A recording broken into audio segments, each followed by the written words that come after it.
Vous aurez à lire le règlement du championnat que nous avons élaboré, où nous obligeons le club à nous transmettre une copie de contrat signé, non seulement avec le joueur, mais aussi avec le staff médical, le staff technique. Donc c'est une obligation faite au club. Et nous allons y veiller personnellement, parce que nous pensons que dans un contrat, il y a toujours 2 ou plusieurs personnes. Et quand il y a 2 ou plusieurs personnes, il faut que ces 2 ou plusieurs personnes aient chacune de personnes sa copie de contrat, pour voir dans les obligations des uns des autres qui remplit, qui ne remplit pas. Et à ce moment-là, nous savons quelle est l'attitude à adopter.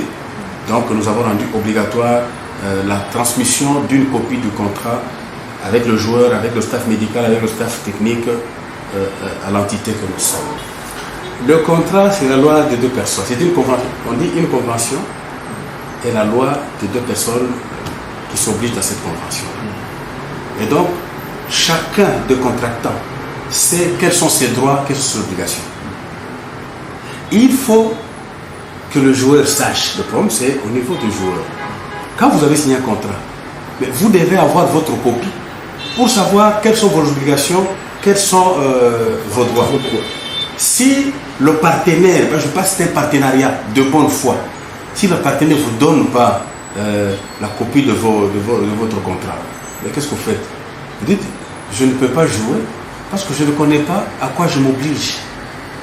Quand vous avez posé votre signature, mais vous devez avoir votre copie le jour de la signature. Comment vous refuser ça? Si on vous refuse, mais prenez un avocat. Vous comprenez? Prenez un avocat. Parce que c'est pour ça que les avocats existent.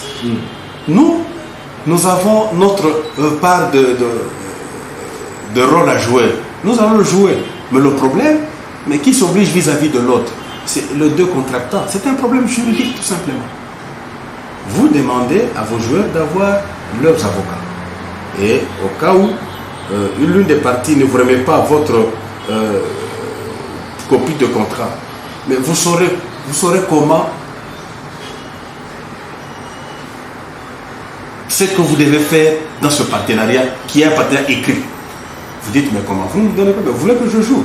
Mais je dois savoir quelles sont mes obligations et quels sont mes droits. Si je ne vois pas, comment je peux jouer? Je ne sais pas à quoi je m'oblige. Ne jouez pas. Trouvez votre avocat, parlez-en. Moi, je pense que, même vous les amis de l'UFC, vous devez plutôt approcher les dirigeants de club, sensibiliser, vulgariser ce qui doit être fait. C'est ce que vous pouvez faire déjà. Oui, faites ça, parce que aussi dans votre démarche, il y a comme une source de conflit. Ça, c'est pas bien. Nous sommes dans le foot, approchez-les.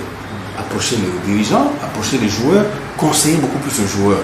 Je crois que c'est tellement un problème privé que nous, c'est les effets de ce contrat, de ce partenariat, que nous allons trouver un rôle à jouer. Sinon, c'est déjà un problème entre joueurs et dirigeants.